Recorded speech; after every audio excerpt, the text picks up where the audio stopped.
Yeah, so I'm not gonna have as much energy as Nawal. Drink coffee. No, it's bad for you. You just said it's bad for you. Anyway, so I think I should just be the after effects, of drug abuse. I'm not gonna lie down because it's dirty on the floor, but it's okay. So the first question that I'm gonna answer is, why do teenagers use drugs? Okay, the main reason that has been thrown around throughout this discussion is peer pressure. But we have to consider that we shouldn't just consider the situations where peers tell people, like tell their fellows to do drugs, because there are those situations. But there are also other situations where they don't suggest for you to use drugs, but they pressurize you into doing things that you don't want, and they pressurize you into different things, which leads to stressing and anxiety.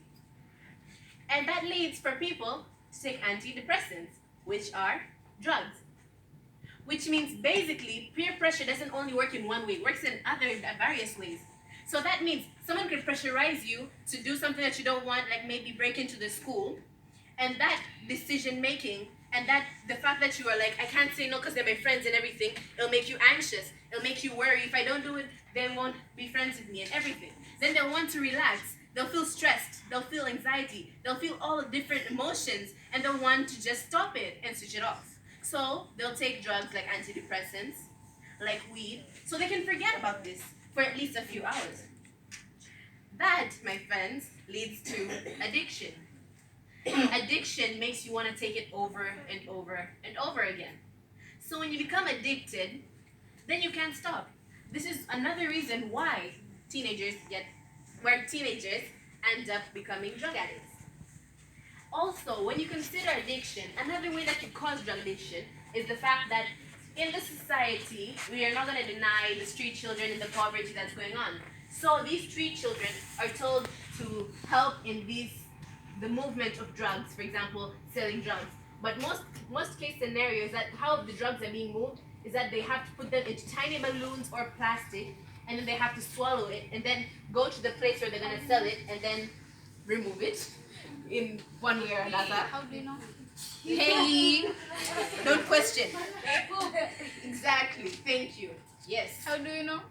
Bana movies, do you not Google things? Yeah.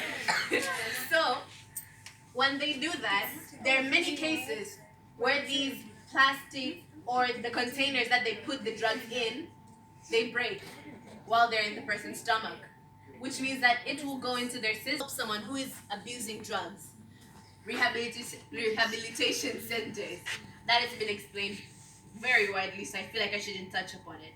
Another one is engaging in extracurricular activities. Some people tend to get into drugs because they're bored. They get into drugs because they have nothing else to do.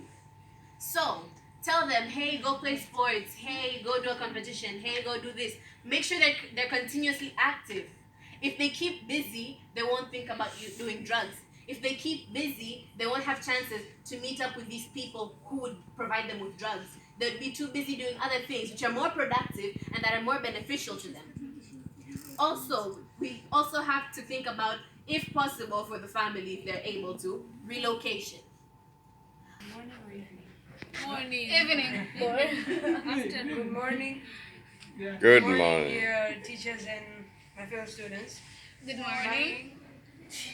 My name is Zahir, and I'm a representative from Group 5. I'm going to answer the first question, and that is, why do teenagers use drugs? So I'm going to answer 1, 2, 3, 4, 5, 6 points why they use drugs. Number 1, peer pressure and influence. So it's basically like this: when a person has friends, and friends usually impress a person, or they tell the person what to do. So sometimes friends can be bad and good. Some bad friends tell their friends that take drugs, just try it, it's good, or something like that. And if they say no, they keep a distance from the friend. They start bullying them.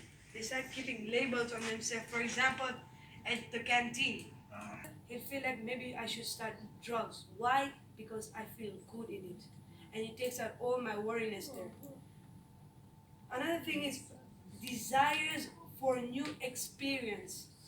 This is usually not for the poor people, but for the rich people.